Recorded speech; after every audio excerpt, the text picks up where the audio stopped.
الفاتحة لسيدنا وحبيبنا وشفيعنا رسول الله محمد بن عبد الله وعلى آله وأصحابه وأزواجه وذريته وأهل بيته أجمعين، خصوصا إلى روح سيدنا أحمد بن عيسى المهاجر الفقيه المقدم محمد بن علي وعليه وصحبه وسلم، وإلى حضرة النبي. الفاتحة. أعوذ بالله من الشيطان الرجيم. بسم الله الرحمن الرحيم. الحمد لله رب العالمين الرحمن الرحيم مالك يوم الدين. إياك نعبد وإياك نستعين. اهدنا الصراط المستقيم صراط الذين أنعمت عليهم غير المغضوب عليهم ولا الضالين. آمين. السلام عليكم ورحمة الله وبركاته. الحمد لله على نعمائه وآلائه، والصلاة والسلام على أشرف أنبيائه سيدنا محمد وعلى آله وصحبه وكافية أوليائه. أما بعد، سبحانك لا علم لنا إلا ما علمتنا إنك أنت العليم الحكيم.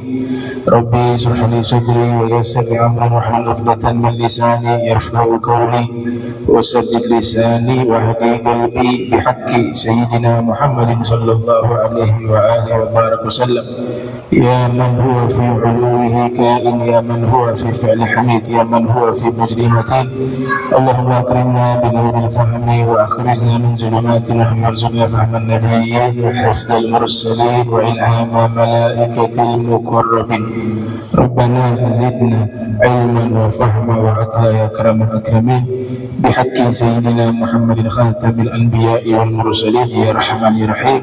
وصلى الله على سيدنا محمد وعلى آله وصحبه وبارك وسلم، والحمد لله رب العالمين. قال المصنف رحمه الله ورضي الله تعالى عنه وارضاه ونفعنا به وبعلومه وأمدنا بأسراره وأعادنا من بركاته في الدارين. رضي الله عنكم.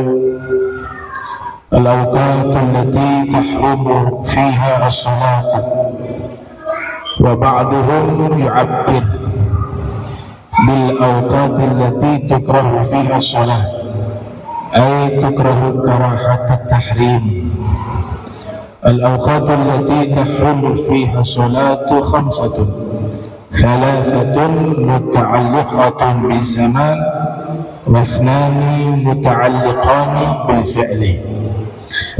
Alhamdulillah, puji syukur kehadirat Allah, salawat salam tercurahkan kepada junjungan mulia Nabi tercinta Sayyiduna wa Maulana Muhammad sallallahu alaihi wa alihi wasallam beserta seluruh keluarga beliau, sahabatnya dan umatnya.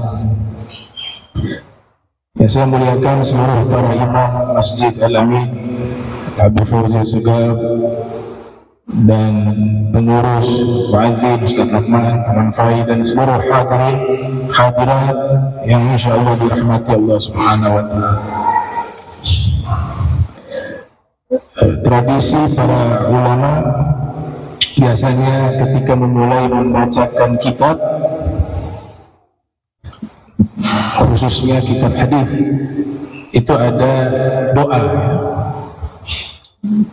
Biasa digunakan radhiyallahu ankum, ada juga radhiyallahu anhu.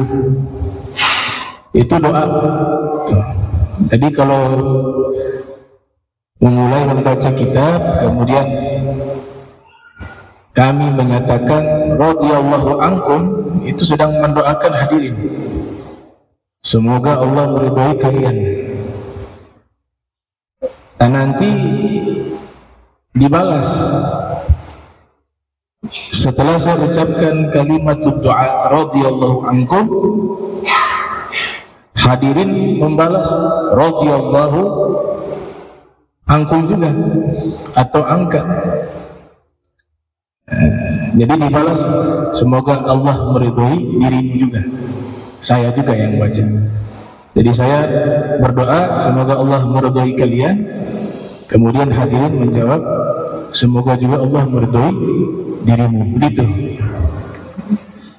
Radhiyallahu ankum, radhiyallahu ankum, dijawab. Ada juga yang menggunakan radhiyallahu anhu, semoga Allah meridhoinya. Itu biasanya ditujukan kepada al-musannif yang menyusun kitab. Semoga Allah meridhoinya. Katanya kan berarti orangnya tidak ada. Kalau kalian berarti ada. Yang didoakan tuh ada, hadir di tempat. Itu tradisinya para ulama-ulama Hadramaut radhiyallahu ankum, radhiyallahu anhu. Kalau tradisi ulama-ulama Maroko di Maghrib sana, di Maroko dan di sekitarnya. Jadi Maghrib itu bukan hanya Maroko, tapi ada negara-negara di sekitar Maroko juga. Ya, Singkit kotanya itu juga masuk Maghrib.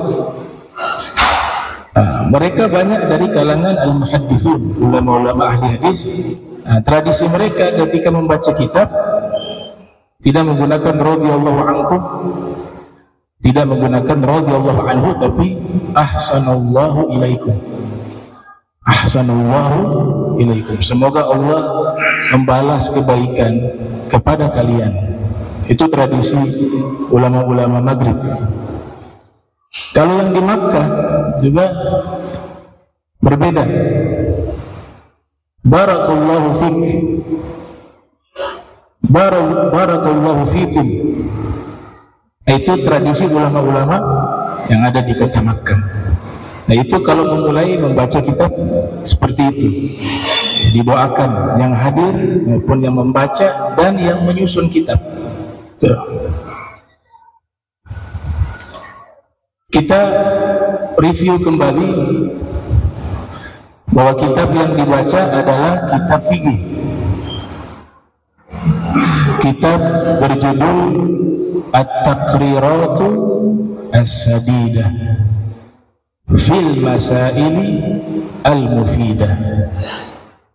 Di sini disebutkan mustafadun min kutubi ulama'ina asy-Syafi'iyah wa min durusil 'allamah al-faqih al-muhaqqiq Al-Habib Zain ibn Ibrahim bin Zain bin Sumaid.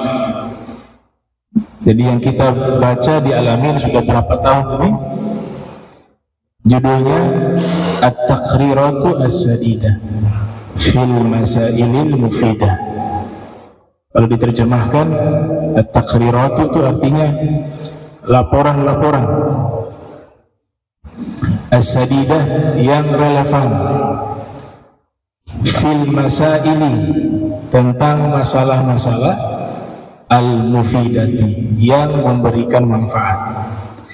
Ini ditulis oleh Al-Habib Hasan bin Ahmad Al-Kaf, yang beliau ambil dari kitab-kitab ulama Syafi'iyah, ulama-ulama Syafi'iyah. Jadi ini fikih mazhab Syafi'i. Kalau disebut Syafi'iyah, yang dituju, yang dimaksud adalah ulama-ulama mazhab Syafi'i. Tapi kalau saya sebut Syafi'i menggunakan ya nisbah, itu yang dituju adalah mazhab, mazhabnya. Makanya kalau kita sebut mazhab, al-mazhabu asy-Syafi'i, jangan kita sebut al-mazhabu asy-Syafi'iyah. Itu aturannya seperti itu, al-mazhabu asy-Syafi'i, jangan disebut al-mazhabu asy-Syafi'iyah. Dan ini diambil juga dari durus, dari pelajaran-pelajaran yang diajarkan oleh Al-Habib Zain bin Sumaid. Ini yang menyusun termasuk murid dari Al-Habib Zain bin Ibrahim bin Sumaid. Sampai ke fasal tentang waktu-waktu yang haram untuk dilakukan sholat, waktu-waktu yang haram untuk dilakukan sholat. Nah, ilmu-ilmu semacam ini ulama menjelaskan bahwa ilmu itu ada beberapa hukum. Ada ilmu yang hukumnya wajib dipelajari, ada ilmu yang hukumnya sunnah dipelajari, ada ilmu yang hukumnya haram dipelajari. Ilmu yang haram dipelajari diantaranya ilmu sihir. Sihir itu satu bidang ilmu. Yu'allimuna an-nasa sihra. Di dalam Al-Quran mereka di situ kembali ke syayatin. Setan-setan itu yang mengajarkan manusia ilmu sihir.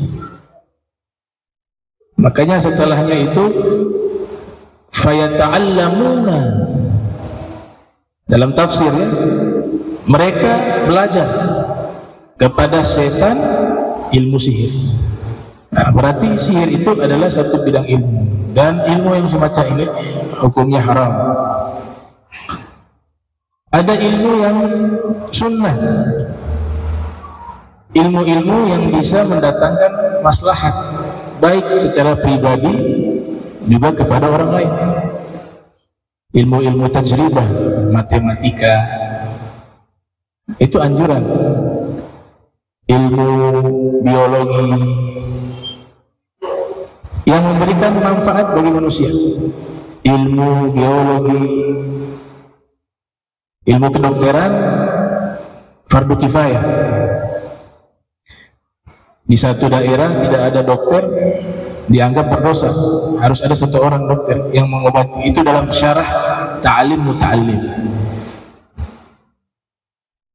Dan ada ilmu yang hukumnya wajib. Wajib dibagi dua, ada wajib ain, ada fardu kifayah juga. Yang wajib ain disebutkan di salah satu kitab berjudul Kifayatul Atqiya wa Minhajul Asfiya, karya Said Abu Bakar Syato. Beliau mensyarahi kitab Hidayatul Azkiya ila Tariqil Awliya. Nah, ini orang yang berbeda ya, pengarang kitab Hidayatul Azkiya itu bernama Syekh Zainuddin bin Ali Al-Malibari di India. Ini bukan penyusun kitab Fathul Mu'in, bukan. Walaupun sama namanya ya. Syekh Zainuddin Malibari juga namanya. Biasa di dalam penulisan nama ulama yang menyusun kitab Fathul Mu'in dan juga Irsyadul Ibad, itu orang yang sama, bernama Syekh Zainuddin Al-Malibari.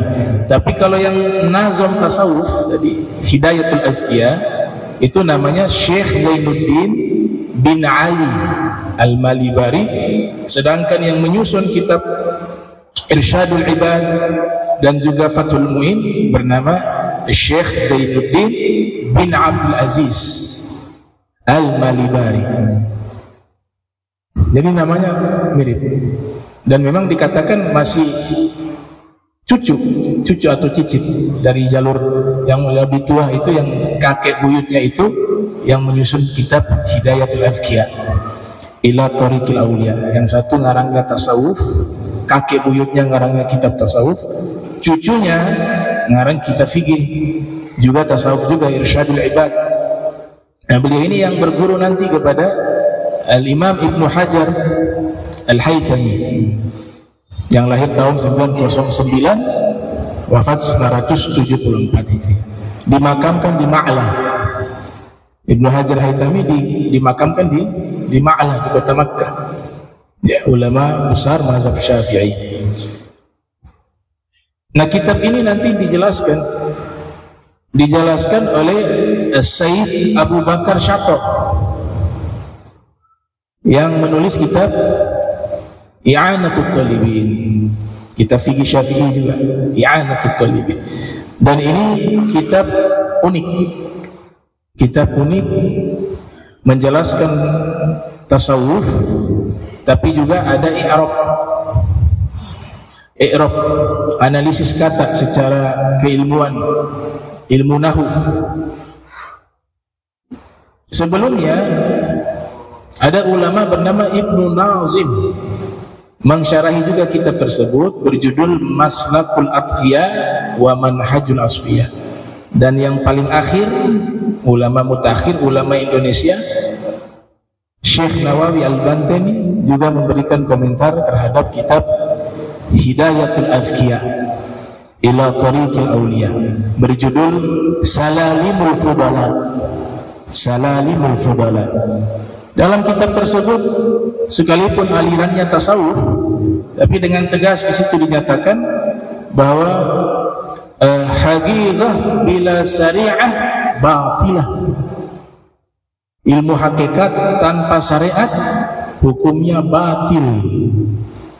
Hukumnya batil. Bahkan dikatakan syariah kasafinah, syariatun kasafinah, wa tariqah kal bahr, thumma haqiqah dur ghala. Syariat itu diibaratkan perahu atau kapal, sedangkan tariqah itu adalah lautan, dan hakikat itu adalah mutiara yang ada di dalam laut. Kita bisa mendapatkan mutiara, kita harus menggunakan kapal karena nanti menyeberangi, berlayar di lautan. Dan adanya kapal harus adanya laut, karena kalau tidak ada lautan dia tidak bisa berlayar. Lautan itu tariqah, dan hasil daripada itu menyelami di dasar lautan, dia dapati mutiara. Itulah hakikah, kata beliau di dalam kitab Kifayatul Atqiya. Disebutkan ilmu yang wajib di dalam kitab Kifayatul Atqiya, yaitu al-ilmu alladhi yusahhihul ibadah, wal ilmu alladhi yusahhihul aqidah, wal ilmu alladhi yuslihul qalba. Ilmu yang wajib yang pertama, ilmu yang memperbaiki ibadah kita. Ibadah kita mulai dari sholat, sebelum sholat bab taharah, bab sholat, setelah itu bab zakat, bab puasa, bab haji, umrah dan haji, dan fikih muamalah, fikih munakah, fikih jinayah, dan seterusnya. Nah, ini yang wajib, fardu ain. Disebut oleh ulama-ulama usul fikih al-ilmu bil ahkami asy-syar'iyyati al-amaliyati al-muktasab min adillatiha at-tafsiliyah. Ilmu fikih adalah satu bidang ilmu tentang hukum-hukum syariat yang diamalkan, diambil dari dalil-dalilnya yang terperinci. Itu disebut ilmu fikih. Ilmu ini wajib. Kalau tadi fardu kifayah, ilmu hadis, ulumul Quran, sekelompok orang sudah memperdalam ilmu itu, gugur kewajiban bagi kaum muslimin lainnya. Itu khusus para ulama yang mendalami ilmu tersebut. Tapi kalau yang ini masing-masing kita wajib. Mulai dari toharo sampai kewajiban kita, yaitu ibadah haji maupun umroh, itu wajib masing-masing pribadi, fardu ain. Itu yang dimaksud dalam hadis Rasul riwayat Ibnu Majah yang lahir tahun 209 wafat 273 Hijriah. Talabul ilmi faridatun ala kulli muslim. Menuntut ilmu hukumnya wajib bagi setiap muslim. Itu yang dimaksud ilmu yang fardu ain. Atau di dalam Sahih Al-Bukhari, al-ilmu qabla al-qawli wal amal. Ilmu sebelum berucap dan beramal. Ini fardu ain. Ilmu yang kedua yang wajib, al-ilmu alladhi yusahhihul aqidah. Ilmu yang memperbaiki urusan akidah kita, keyakinan kita kepada Allah Ta'ala. Ya, di dalam terminologinya disebut al-ilmu bi-itsbati al-aqaidi ad-diniyati al-islamiyati bil adillati an-naqliyah wal aqliyah allati tuzilu kulla syak. Ilmu akidah adalah ilmu yang menetapkan keyakinan-keyakinan agama Islam dengan dalil-dalil yang meyakinkan, baik dalil tersebut adalah kutipan nas maupun dalil akal rasional yang fungsinya tuzilu kulla syak, menghilangkan seluruh keraguan. Itu hukumnya juga wajib, tapi tidak dianjurkan at-tabahur fi hadzal ilm, memperdalam sedetail mungkin ilmu ini. Itu justru dilarang oleh ulama. Cukup saja yang sudah disusun. Kita tahu Allah al-wujud, kemudian disebutkan sifat wajibnya Allah, sifat mustahilnya Allah, sifat jaiznya Allah, sifat wajibnya para nabi, sifat mustahilnya para nabi, sifat jaiznya para nabi. Nah, ini masuk kepada ilmu akidah, ilmu kalam. Ilmu yang wajib yang ketiga disebut al-ilmu alladhi yuslihul qalb, ilmu yang memperbaiki hati.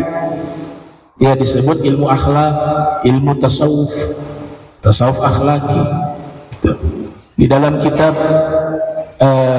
Tabaqatul Awliya yang ditulis oleh Al-Imam Ibnu Mulaqqin yang lahir tahun 723 Hijriah, wafat 804 Hijriah, di situ disebutkan ya terminologi ilmu tasawuf akhlak ini atau ilmu tasawuf secara umum itu keterangannya sangat banyak. As-Suhrawardi mengatakan ada 1000 definisi.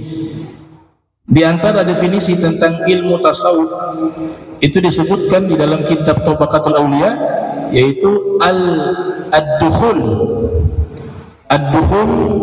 fi kulli khuluqin sani wal khuruj min kulli khuluqin dani. Yang disebut dengan ilmu tasawuf adalah masuknya ke dalam diri kita akhlak terpuji dan keluarnya akhlak buruk dari dalam hati kita. Itu disebut tasawuf. Kayaknya disebut oleh Syekh Abu Bakar Al-Kattani. Ya, Syekh Abu Bakar Al-Kattani dinukilkan oleh Al-Imam Ibnu Qayyim Al-Jauziyah yang lahir 691 Hijriah, wafat 751 Hijriah, di dalam kitabnya Madarijus Salikin. Ini kitab Madarijus Salikin. Kitab ini hampir 1000 halaman.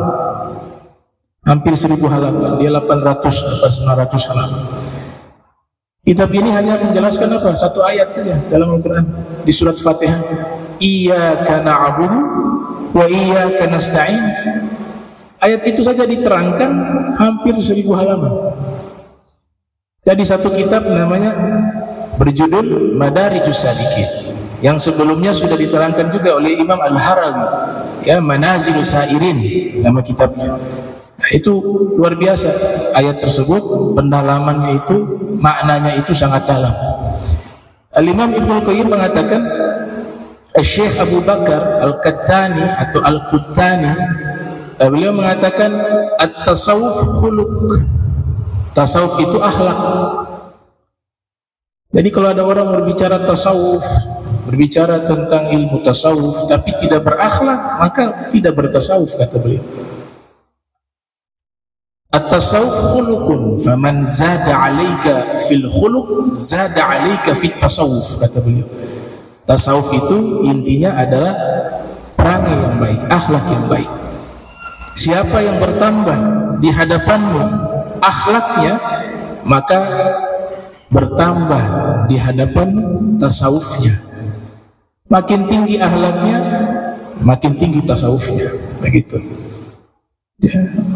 Dan ini ilmu yang wajib karena berkaitan dengan pembersihan hati dari penyakit-penyakit hati, mulai dari al-kibir, kesombongan, wal-ujub, wal-hasad, wal-hikid, ar-riya, was-sum'ah, dan lain sebagainya.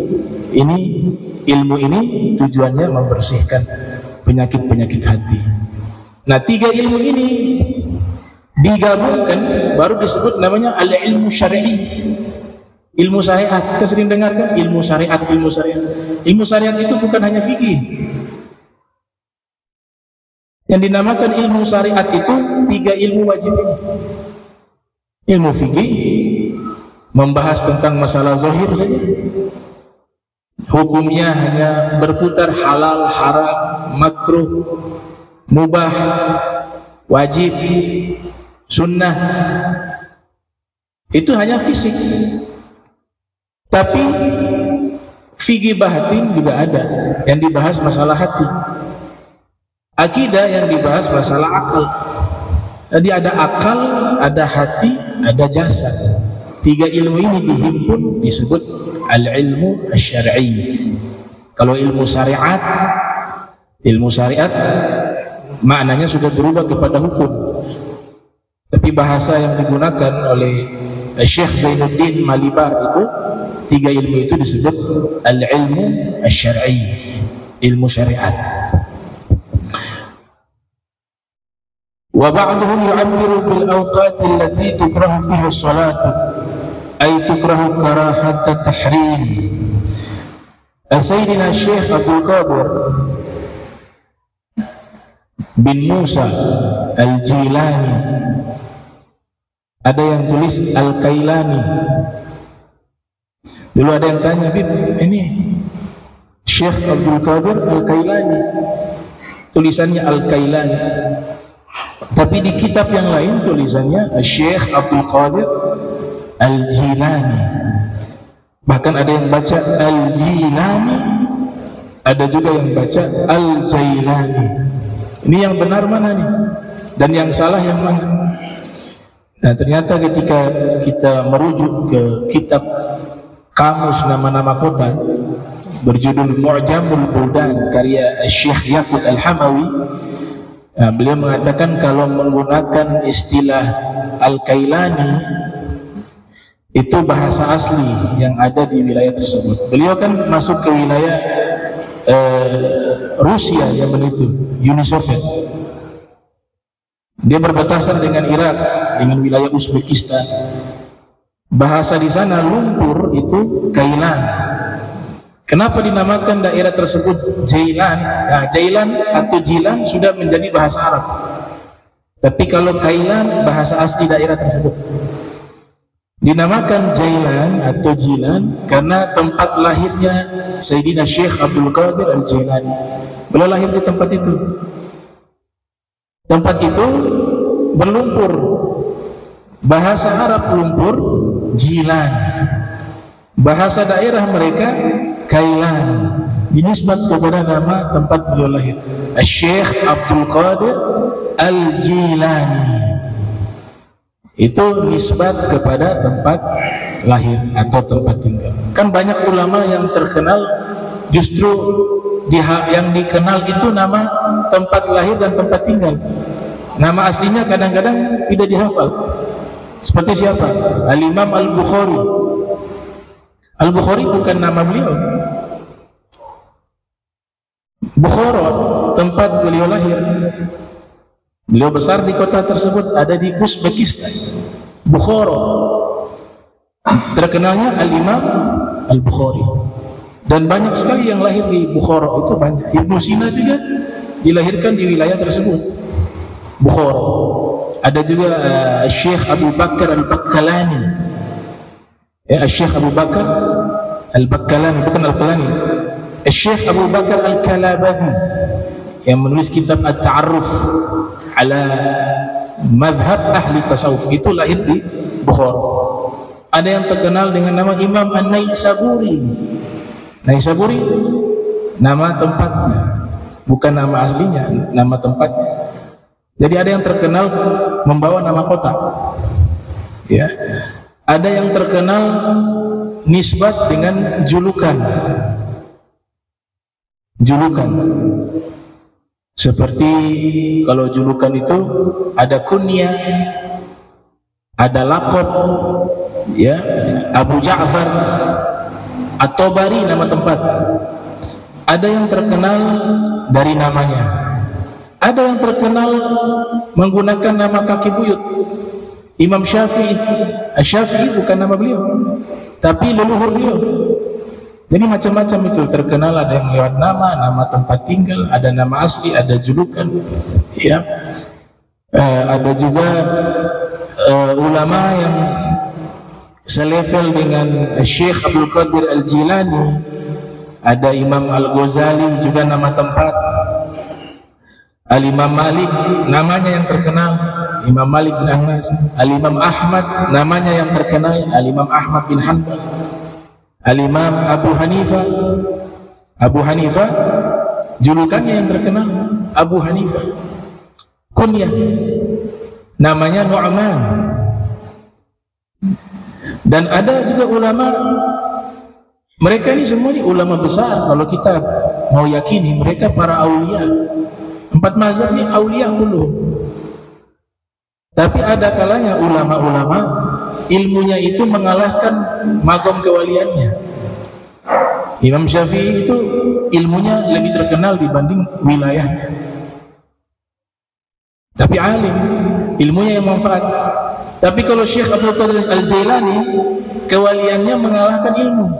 Orang lebih kenal beliau sebagai seorang wali, padahal beliau ulama besar juga, ahli dalam 2 mazhab, mazhab Syafi'i dan mazhab Hambali. Itu Ibnu Hajar Al-Asqalani mengatakan kana yufti alal madhhabain, atau kama qala, beliau berfatwa dengan 2 mazhab, kata Al-Imam Ibnu Hajar Al-Asqalani. Syekh Abdul Qadir Al-Jilani pernah mengatakan, beliau kelahiran tahun 470 Hijriah, wafat 561 Hijriah.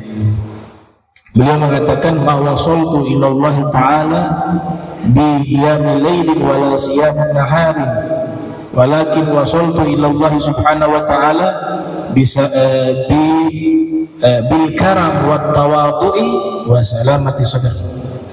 Saya tidak mencapai ke derajat kewalian di sisi Allah Subhanahu wa Ta'ala sebab banyak sholat malam dan puasa di siang hari. Ini kalimat sebenarnya menunjukkan bahwa beliau itu ahli tahajud, beliau itu ahli puasa, tapi amalan ini bukan menjadi andalannya. Tetap harus dilakukan, tapi bukan menjadi andalan dalam amalnya sehingga Allah mengangkat dia sebagai seorang wali. Tapi itu amalan salah satu yang mengantarkannya. Tapi yang membuat saya sampai kepada Allah, kata beliau, adalah bil karam, sifat kedermawanan, wa tawadhu, rendah hati, wa salamati sadr, dan selamat hati. Ini jadi dikenal Syekh Abdul Qadir Al-Jilani. Beliau sudah kasih tahu tuh ilmunya, saya bisa jadi seperti Syekh Abdul Qadir Al-Jilani yang namanya dikenal hingga di berbagai penjuru dunia ini. Ya, salah satu tokoh sufi yang dakwanya dan tarekatnya berhasil itu Syekh Abdul Qadir Al-Jilani. Saya pernah bertanya kepada salah satu guru kami, apa yang membuat Tariqah Al-Qadiriyah ini berhasil hingga tersebar dari timur sampai barat, dan nama beliau lebih dikenali oleh orang, bahkan orang-orang kafir pun kenal. Maka dijawab, selain beliau ikhlas dalam berdakwah, beliau juga ahli manajemen dakwah, ahli manajemen.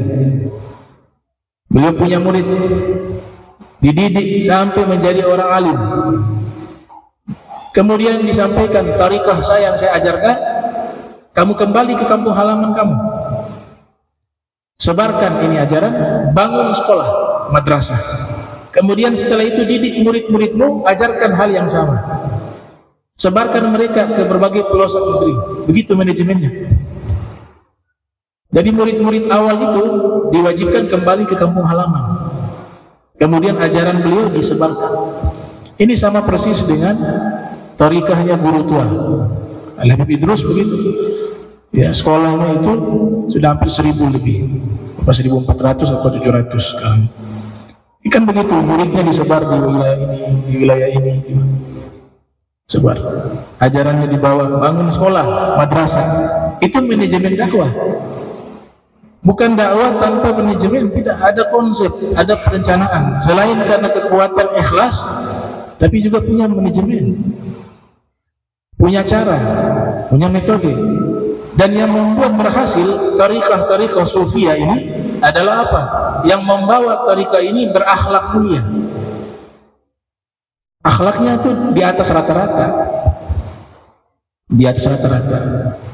Kata Profesor Dr. Sayyid Muhammad bin Ali al-Maliki al-Hasani, kalau kamu jadi orang terhormat, kemudian di hadapanmu ada orang yang tidak mengenali kamu, kemudian dia su'ul adab, tidak punya akhlak yang baik di hadapanmu, jangan kamu marah.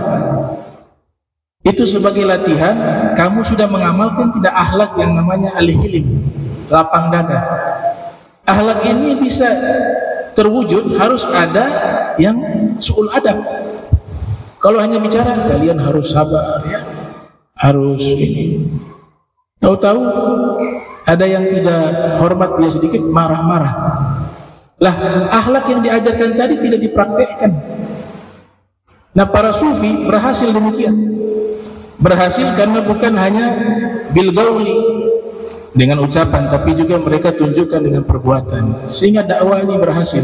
Ini yang mengislamkan negeri ini, itu rata-rata golongan para sufi, Thariqah Sufi. Antum tahu itu Bangladesh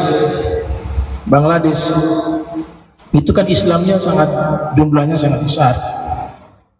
Dalam sejarah itu cukup satu orang mengislamkan daerah itu. Satu negara itu satu orang toh. Satu orang, dia rubah negeri itu menjadi muslim.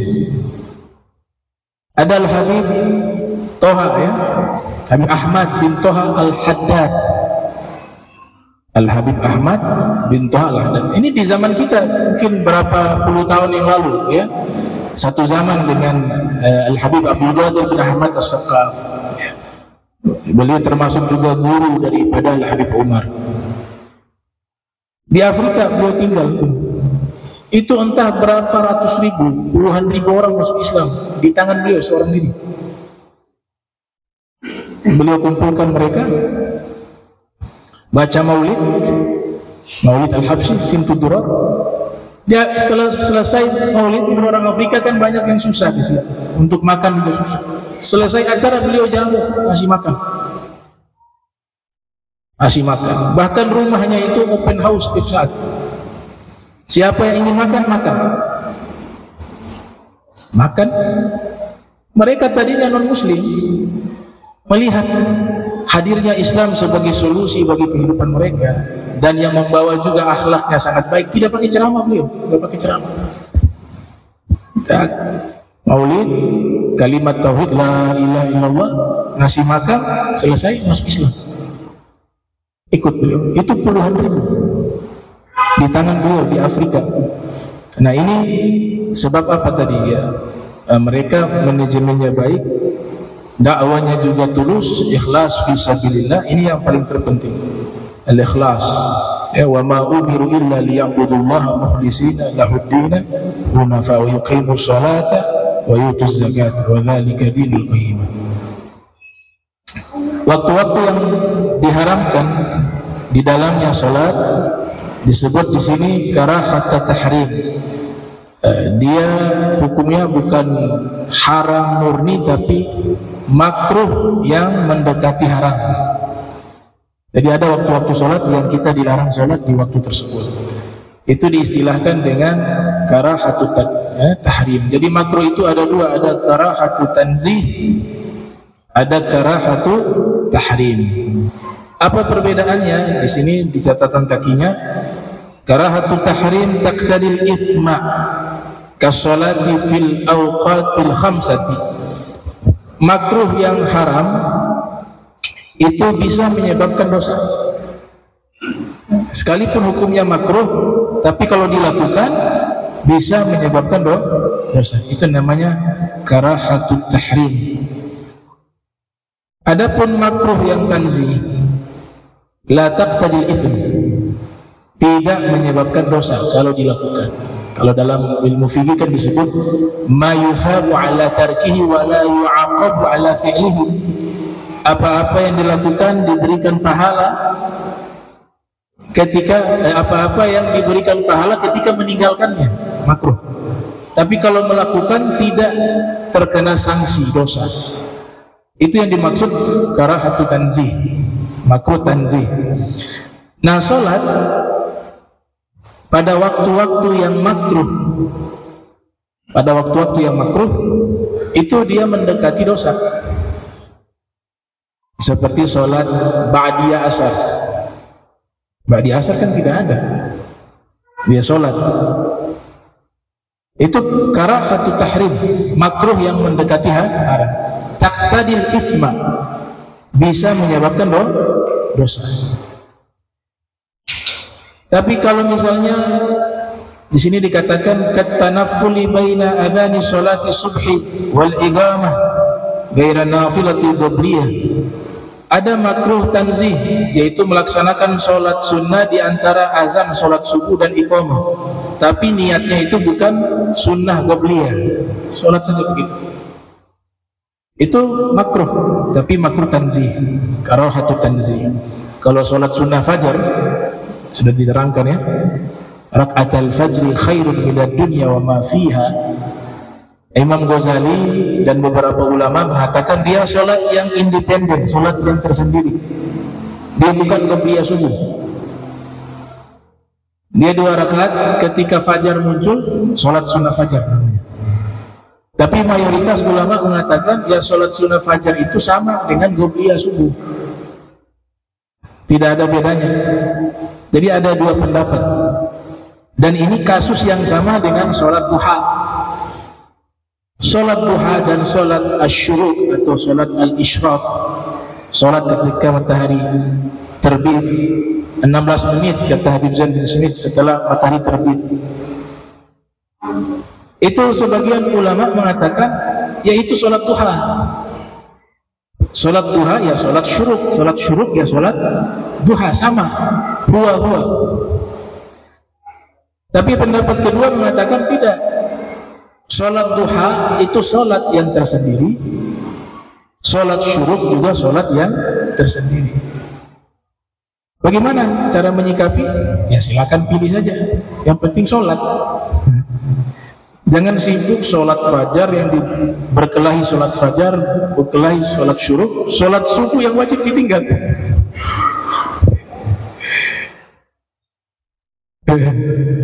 Karena kan begitu, berkelahi sesuatu yang hukumnya mubah atau hukumnya sunnah, tapi yang perintah wajibnya ditinggal. Walhasil prioritas yang wajib prioritas.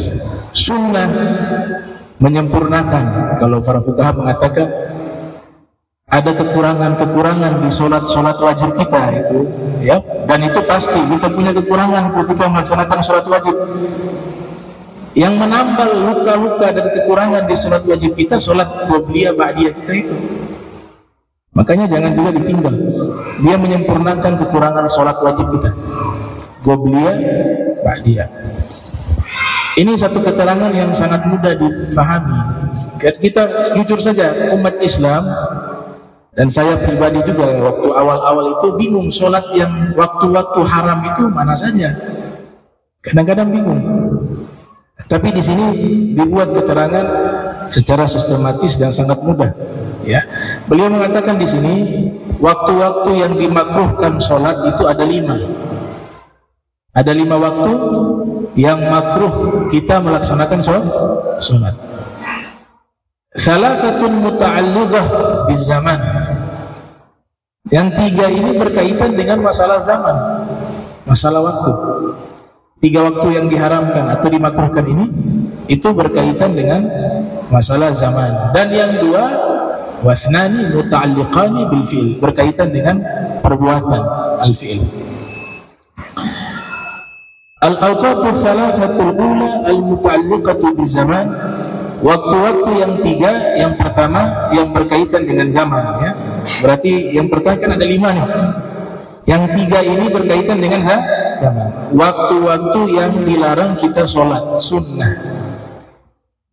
atau melakukan sholat tertentu. Ada sholat-sholat nanti dibahas juga yang sebabnya mutaakhir, yang sebabnya mutakaddim, yang muqaranah, berbarengan itu nanti ada keterangannya. Yang pertama berkaitan dengan waktu, yang waktu tersebut kita dilarang untuk sholat min tulu'i syams hatta tartafi qadra rumhin fi ra'yil aini mujarradati ay ma yusawi ya sitta asyara daqiqatan.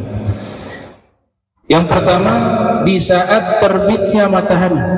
Ini waktu, berarti waktu terbitnya matahari hingga dia terangkat seukuran tombak. Selama ini kita pahami seukuran tombak, ukuran tombak, padahal hitungan tombaknya bukan matahari seukuran tombak tingginya, bukan. Tombaknya ini hitungannya berapa? Di sini diterangkan tombak itu rata-rata 4 derajat dan 1 derajat 4 menit. Berarti dijumlahkan 4 kali 4 sama dengan 16 menit.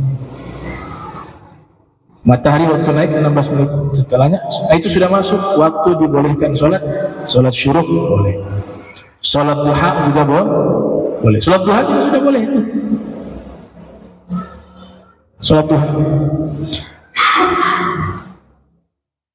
Kemudian dikatakan itulah waktu pertama yang makruh untuk sholat, waktu matahari mau naik. Sampai kapan dia dilarang kita sholat? Sampai 16 menit dia sudah terangkat, saat itu sudah boleh sholat. Nah, waktu yang kedua minastiwa isyams hatta tazul wa muddatuhu qasirah jiddan fayahrumu iqa'u sholati fiha. Waktu kedua dilarang kita sholat matahari persis di tengah, dari tengah, namanya waktu istiwa.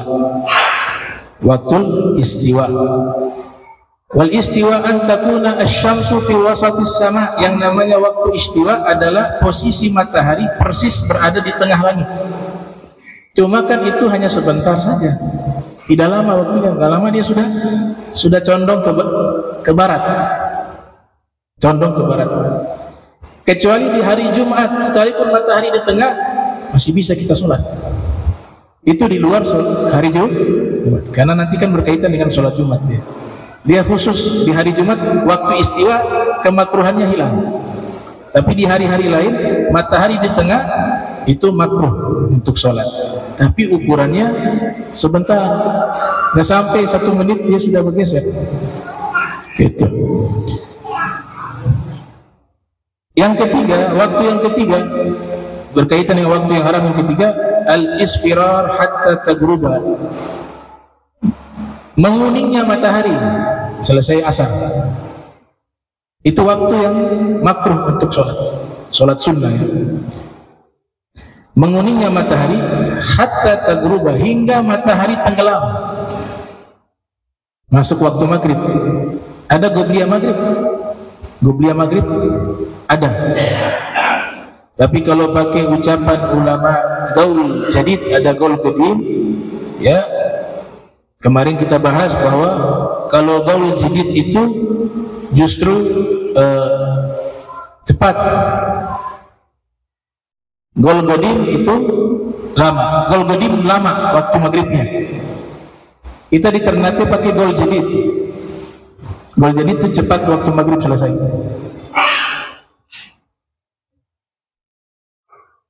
Matahari menguning fauqa nahwi ru'usil jibal 'aliyah ya, sehingga kita bisa melihat matahari itu dia berada di atas gunung yang tinggi. Kalau dia gunung dia tenggelam, kalau di laut lebih jelas lagi. Kalau di laut kita bisa lihat bundarannya tuh sampai dia masuk tenggelam. Ada di dalam tafsir ya, orientalis menyerang Al-Quran karena Zulkarnain mengatakan bahwa matahari itu tenggelam masuk ke dalam lumpur. Ternyata diteliti matahari tenggelam tidak masuk ke dalam lumpur. Berarti keliru ini ajaran Islam. Teori ajaran Islam menyatakan matahari tenggelam masuk ke dalam lumpur. lewat ucapannya Zulkarnain. Ternyata ini bukan teori dalam agama kita. Itu kronologisnya, Zulkarnain waktu itu di hadapannya itu ada lumpur. Di hadapannya ada lumpur. Kemudian matahari tenggelam di hadapan beliau, ya. Beliau kelihatan seakan-akan masuk ke dalam lumpur. Beliau kasih kabar, ya, pasukan-pasukan itu matahari tenggelam, masuk ke dalam lumpur. Itu informasi pada waktu itu, bukan satu teori doktrin dalam agama yang menyatakan bahwa matahari itu tenggelam dalam lumpur. Tidak. Itu dibantah atas tuduhan orientalis, ya. Itu kisah, ikhbarul al-qisah. Kemudian waktu yang kedua berkaitan dengan perbuatan. Ba'da fili sholati subhi hatta tatlu'a syams, yaitu setelah melaksanakan sholat subuh, setelahnya itu tidak ada waktu untuk sholat sunnah, ya. Tapi nanti kan kita bahas, ada sunnah yang boleh dilakukan juga, tidak semua. Ada sebab yang awal, ada sebab yang akan datang, ada sebab yang berbarengan. Itu nanti dibahas pertemuan berikut. Yang kedua, ada fi'li sholatil asr hatta taghrib syams. Setelah melakukan sholat asar, itu adalah dilarang melakukan sholat sunnah hingga tenggelamnya matahari. Nah, ini beberapa keterangan. Nah, insya Allah kita lanjutkan di pertemuan berikut, masih membahas tentang waktu-waktu yang makruh, ya. Lafaz haram di sini itu makruh, karahatul tahrim. Bismillahirrahmanirrahim. Alhamdulillahirabbil alamin. Allahumma shalli ala sayyidina Muhammad sayyidina Muhammad. Allahumma jam'ana hadza jam'an marhuma wa tafarraqna min tafarruqan ma'suma wa la tajal minna wa la minna shakila mahmuma.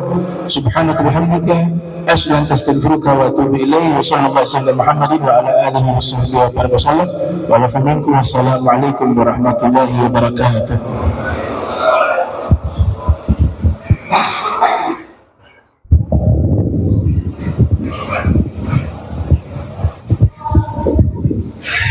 Thank you.